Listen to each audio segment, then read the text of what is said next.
کے بعد ایک بار پھر سے آپ کو خوش آمدید کہیں گے. بھارت کے غیر قانونی زیر قبضہ جموں کشمیر میں اور جموں کشمیر کی اسمبلی جو 10 سال کے بعد اب وجود میں آئی ہے, اس میں آرٹیکل 370 کی منسوخی کے خلاف متفقہ قرارداد منظور کی گئی ہے.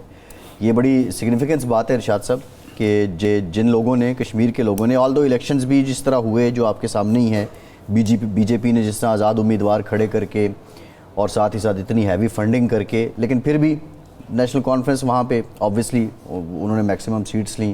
عبداللہ فیملی پھر وزارت اعلیٰ ان کے پاس آئی.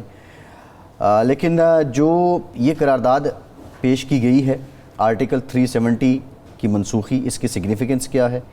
دوسرا جو قرارداد پیش کی گئی ہے وہ نائب وزیر اعلیٰ سریندر سنگھ نے پیش کی ہے.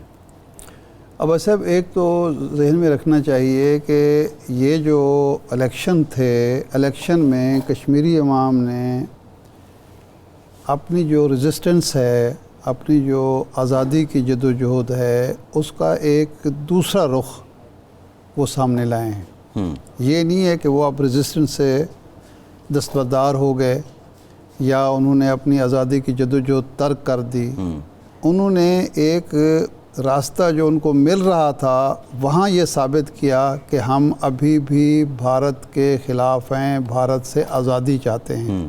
اور اس کا ثبوت یہ ہے کہ وہاں بی جے پی کو کوئی سیٹ ہی نہیں ملی, بری طرح ناکام ہوئی. جو بھی اس نے کوششیں کی, پیسہ لگایا, گروپنگ کی, وہ جو ہیں گجر اور پہاڑی, وہ ان کے درمیان اختلافات تفریق پیدا کرنے کی کوشش کی, کوئی پیش نہیں چلی.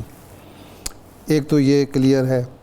دوسرا یہ ہے کہ کشمیری عوام نے یہ ثابت کیا, اور یہ قرارداد اس کا ثبوت ہے کہ وہ لوگ, ان لوگوں کو ہم مجبوراً ہی صحیح ووٹ دیں گے اگرچہ وہ حریت کانفرنس کا حصہ نہیں ہیں, جو 5 اگست کے اقدامات کے مخالف ہیں. چاہے وہ عبداللہ فیملی, محبوبہ مفتی نے بھی اس پہ شکریہ ادا کیا ایوان کا. یعنی محبوبہ مفتی اور مفتی سعید کے خاندان کا جو منافقانہ طرز عمل رہا, اس کا نتیجہ یہ ہے کہ ان کو بھی بری طرح مار پڑی الیکشن میں. ٹھیک ہے نا, اگرچہ جب یہ 5 اگست ہوا تو وہ تو سارے ایک پیج پر آ گئے, فاروق عبداللہ, لیکن پہلے بی جے پی کو بہت زیادہ وہاں جو متعارف کرایا تو وہی فیملی تھی, تو اس کا بھی اس کو خمیازہ ان کو بھگتنا پڑا. اب یہ قرارداد کا مطلب یہ ہے کہ جو مودی سرکار دعویٰ کرتی رہی کہ انہوں نے خوشحالی, ترقی, ڈیولپمنٹ, سارے طریقوں سے کشمیری عوام میں ریزسٹنس ختم کر دی ہے, اور الیکشن کرائے ہی اس خیال سے تھے یا دنیا کو یہ دکھانے کے لیے کہ بھی ہم نے وہاں ریزسٹنس ختم کر دی ہے, اور اب ہم دیکھیں لوگ فری اینڈ فیئر الیکشن میں اپنا نقطہ نظر پیش کر رہے ہیں, اپنی رائے دے رہے ہیں. تو وہ جو رائے دی انہوں نے جس حد تک دی, فیئر اینڈ فری الیکشن تو خیر وہ تھے نہیں, اس میں دھاندلی بھی ہوئی, اس میں سب کچھ ہوا, تشدد بھی ہوا, سب کچھ ہوا.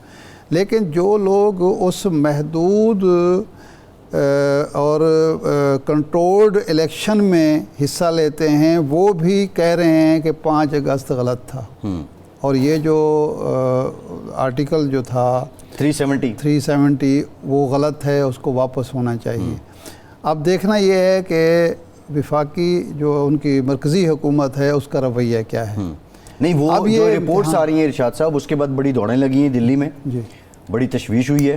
نہیں اب پوائنٹ یہ ہے کہ یہ ایک آزمائش اور امتحان میں ڈال دیا ہے مرکزی حکومت کو, مودی سرکار کو, کہ جی آپ اگر چاہ رہے ہیں, کہہ رہے ہیں کہ یہ عوام کے حقیقی مینڈیٹ ہے, تو پھر اس قرارداد پھر ہماری یہ رائے ہے, اگر ہمارا مینڈیٹ عوامی مینڈیٹ ہے تو عوام کی جو مان لیتے ہیں جمہوریت ہے آپ کی, تو یہ ہے مانیں. بالکل, یہ بڑا ایک قرارداد جو اتفاق رائے سے ہو رہی ہے اس کو آپ منظور کریں, اس کو نہیں کرتے تو اس کا وہ جھوٹ بول رہے ہیں. بالکل ٹھیک ہے ارشاد صاحب, یہ اس کا پہلو ہے. بالکل ایسے.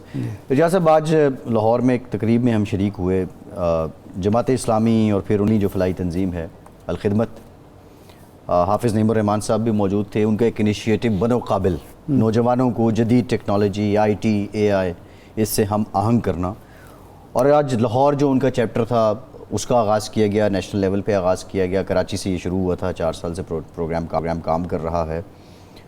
اس طرح کا کام آپ نے پہلے بتایا تھا کہ اپنے تئیں گورنر سندھ کامران ٹیسوری صاحب بھی کر رہے ہیں. یہ جو انیشیٹیوز ہیں بنو قابل جیسے، یہ جو گورنر صاحب کر رہے ہیں، اور ہم آئی ٹی کی ایکسپورٹ بڑھانے کی بات کرتے ہیں، ایک تحقیق کے مطابق جو ریلیونٹ ان کی باڈی ہے پاشا، اس کے مطابق ہم $50 ارب بھی سالانہ کما سکتے ہیں چند سالوں میں. اس کا کیا اثر ہوگا؟ اور حافظ نعیم الرحمان صاحب نے بھی جو آج گفتگو کی ہے، اس کے بعد آپ سمجھتے ہیں کہ ہم عسکری ونگ سنتے ہیں، ہم طلبہ یونین سنتے ہیں، باقی سیاسی جماعتوں کو بھی کوئی ایسے ونگ ان کو بھی انٹروڈیوس کروانے چاہیے؟ نہیں، ان کو بھی کرانے چاہیے، لیکن بنیادی چیز جو ہے وہ ایک سیاسی جماعت یا مذہبی جماعت جو ہے، اچھا جماعت اسلامی والے یہ خدمت کے تعلیمی شعبوں میں، صحت کے شعبوں میں، باقی شعبوں میں وہ یہ کام کرتے رہتے ہیں، ہمیشہ سے ان کا یہ ایک تھوڑا امتیاز رہا ہے. لیکن اب اس میں جو بنیادی نقطہ ہے، ایک تو یہ ہے کہ یہ بڑی اچھی الخدمت فاؤنڈیشن کی طرف سے یہ بہت اچھا انیشیٹو ہے.